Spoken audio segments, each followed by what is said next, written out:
all eyes are on the new Broadway play that's bringing the most memorable lyrics of rap legend Tupac Shakur to the Great White Way. And joining us with more on Holler If You Hear Me and the legacy of one of the greatest hip-hop artists ever are cast members Tanya Pinkins, Sekan Sembleu, and Saul Williams. Welcome to the show. Thank you. you. So good to see you. We saw the show the other day and just had the best time. Did you see us dancing? Yeah.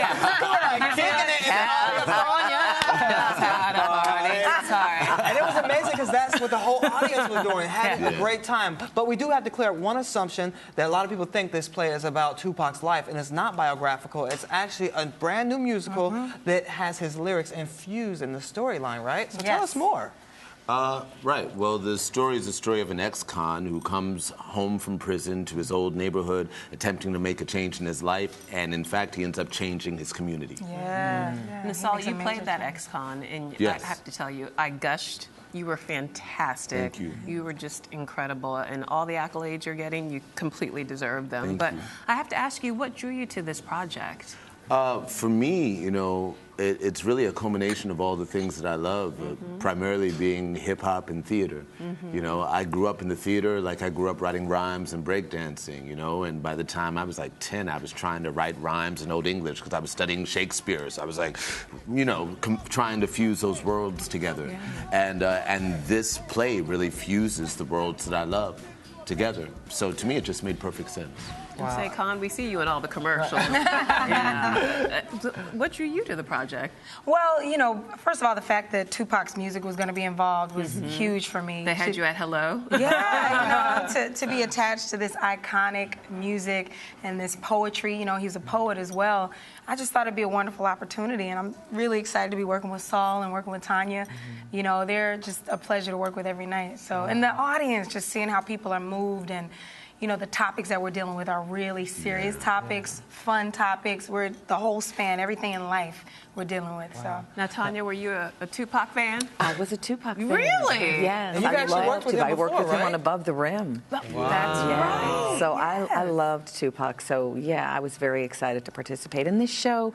For me, I've got 3 sons, and this is the first time we've had these young black male voices in their power, talking about what they need, what's important to them. It's their coming of age story, and we have never seen that on a Broadway stage.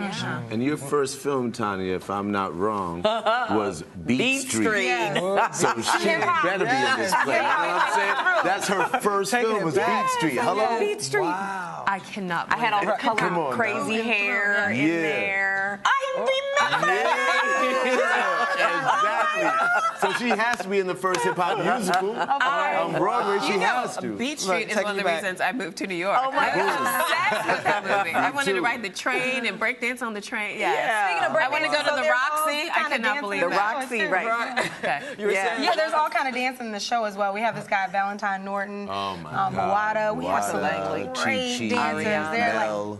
They're crumping, they're doing everything. I was going to ask you, because so you can feel the energy, it's so kinetic. Talk to us about just the choreography, all that's gone into making this elaborate production. It looks seamless, but of course, we know that behind the scenes, it's not easy. It's a lot of hard work put into it. It's a lot of hard work. Wayne Salento is the choreographer. He worked really well with EO and Jared. But to me, what's exciting about this play, one of the things is that you have maybe about 15 people making their Broadway debuts. In this play. Fresh, hot just dancers. Fresh dancers, rappers, singers, just fresh new talent, all there on Broadway in the capacity that, you know, we're all so passionate because, like Sekan said, it's a story that touches all of our communities. You know, we're talking about curbing gun violence in our communities in the play, which is, you know, the front page of most newspapers and in the news today about what's happening, you know, in Chicago and New York, this weekend. across the country. Crazy. You know? And so here we have a play that touches on that. Yeah. So what message do you hope people take away from what you're delivering on stage, especially with gun violence? I personally want people to be moved to make a change in their own lives and be moved to reach out to youth or people who they think may be involved in things that they shouldn't be. You were going to say something? Well, for me, the young people that we've gotten to speak with who've come, I think it's inspiring for them to see their lives and their struggles on a Broadway stage. I call this the Black Godfather. It's like this is our story about the things that our people have to do to survive and take care of their families. Yeah, except it's not celebrating violence. No, we're not celebrating violence. Yeah. And really what I think people will take away is the fact, like a few nights ago we had a bunch of like ex-cons who come to see the show, and we spoke to them afterwards. What did they make of the show? They loved it. We had one guy who was like, look, what do you say, I'm ADHD? Oh, yeah. I'm ADHD, He's like, you guys were able to keep my attention for 2 hours. He said, I've never sat for 2 hours. Yeah, he was bowing to us. He was like, you kept my attention, Yeah. you kept my attention. And they were like, it felt real. And what they loved about it was the fact that we offer alternatives. Because it's the one thing that you can do in theater that you can't necessarily always have the courage to do in life, is to offer that, imaginative, visionary alternative to how one might curb gun violence if they find themselves in a situation. I mean, that's what theater is there for. It's there to help us gain perspective on our lives, on our actions, on our communities, on our cultures. And in that sense, it's older than the church, as a place for, people to gather and witness themselves and bear witness and speak truth to power. And that's what Holler, if you hear me, is doing. And yeah, the youth, the kids, the ex-cons, the old blue hairs. If you can of Broadway. imagine a group of people. So you have these lyrics, these powerful lyrics by Tupac, speaking from one person. But imagine a group of people where one guy takes a verse, and from him, it sounds very different because he's a poet, he's a writer. Another guy takes a verse, but it's very different for him because he just got out of jail. Another guy works in a car repair shop. A woman, speaking these words to her son, who then comes back and sings Dear Mama. Like when you hear these powerful lyrics like Dear Mama, spoken in the context of a young man who's when you contextualize he's trying to decide whether he wants to avenge the death of a very close person in his life. No spoilers. It just makes it come to life in a really different way, and it's so unique in that way. And I think people don't know that there's not just hip hop. There's R&B singing. and soul, because we had access to some of Tupac's poetry, and Daryl Waters set some of that poetry to music. And like the song I sing, "Resist the Temptation," was Tupac and Amel LaRue. And Tupac rapped it, but it was set to music. Yeah. So the female voices are singing. And one Tanya, of the You things- have female voices he doing the really rap. was a Right. true poet. Oh, yes. his And a words prophet. Were, and I was going to say, his words were so prophetic. I mean, he's been gone for nearly 20 years, but his words are even more relevant today Yeah. than they When were he's back talking then. about Wouldn't women's you argue? rights and women's He's bodies. talking about ending. Yeah, it's. Adding to what you were saying first. My favorite thing is when the women sing "Keep Your Head Up," and they hear the blacker these the rap better, lyrics. the Exactly. sweeter the juice, Yeah. the darker the flesh, then the deeper the root. It's But when you crazy. hear those words out coming there. out of you hear them coming out of women's mouth on stage, and it sounds as if women wrote it. It's not a lot of rappers you could do that with. Take their words and put it in the mouth of a woman, and it seems as if the woman wrote it. It's something really powerful there. And yeah, Tupac really was a poet. He really was a theater lover. His brother came to the play a few weeks ago and told us that in fact his brother Mopreme Shakur had been the president of the drama club in their high school, and Tupac was in the drama club, and he told us that in fact they used to go home and nerd out over to the Les Mis soundtrack. And I'm just trying to imagine Tupac. He loved the Les Mis soundtrack. I could totally see that. The man who's being hunted for life, he's trying to do the right thing, and he's being hunted down for life. Totally relate to makes Tupac sense. with that story. Now, you mentioned his brother coming to the show. I know his mother was one of the producers of the show. So Exactly. how involved was She she came in as the well. creation? And, did she give you any insight into her son's music? Well, I'll tell you one of the most interesting things. I remember the show has been developing over some time. So I remember during the workshop at one point last summer, there was a change in one of the lyrics, one of the curse words.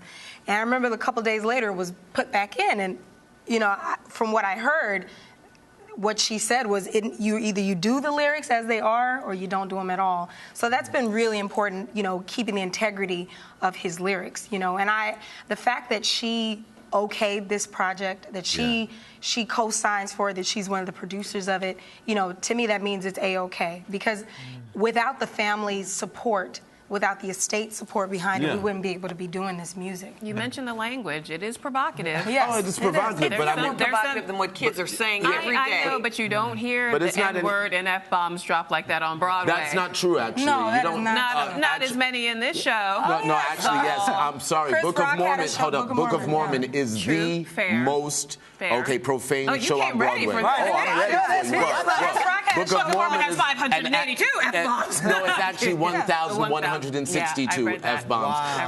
And Book of Mormon? Yeah, Book of Mormon. And that just goes to show that if you say a number and act like it's accurate, people believe you. People believe And next, you It does have a show that Chris Rock was in. No, It was you're called right. Avenue the Q. M&F with the hat. That's true. Yeah. There- I mean, Avenue Q Yes, as well. everyone's a little Curse bit words are not racist. good. You're right. So it would be You're right. The hypocritical N-word for is people not to think new. that our language is August more Wilson provocative, would have the you know. N-word. Right. So then And why we do didn't you invent think that that word. people have focused on I the think fact the that the fusion of language in hip-hop. this show is I'll tell provocative? you why. Yeah, I'll tell do you why. think When that? Harry Belafonte came to see the show, he said, "You've taken an Afrocentric play and put it on a Eurocentric stage. The problems that you are going to face are larger than you will ever know." I think that people are sometimes frightened by the reality of our stories from our communities, especially when they keep getting repeated and people throw around words like, "Oh, that idea is generic." But if we're talking about curbing violence that's been happening, you know, for over 40 years, over 400 years, and it's still happening in the same way. I mean, look at Chicago right now. Yeah. Look at Detroit right now. Yeah. Look at D.C. crazy, right now, Baltimore. If these stories are still happening like this, then the stories are not generic. The stories are actually completely relevant. I mean, look at the rate of black males in prison right now, and that's what we're talking about in the play. I think that people have, especially in America, begun to want to associate, you know, entertainment purely with escape. You know, they prefer their Ali stories to be Rocky, Got you. you know? But we're going back to Ali.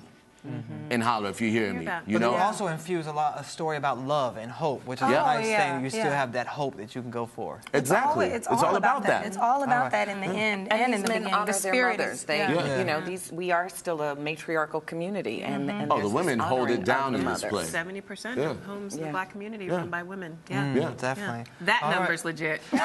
I know it's over 1,000 though. I know it's over 1,000 because Ben told me, but I don't remember. Ben Thompson Well, so from the we'll be yeah. doing some fact checking after Yeah. this. 1,162. And you have to come back and we'll debate the numbers again. But what's not up for Hear me. debate, the show's incredible. Thank you. Thank you all Thank so you much for for having being us. Go here. check it out We on really Broadway enjoyed having right you. now. Holler Right at back me. with more Rise Entertainment 360. Holla!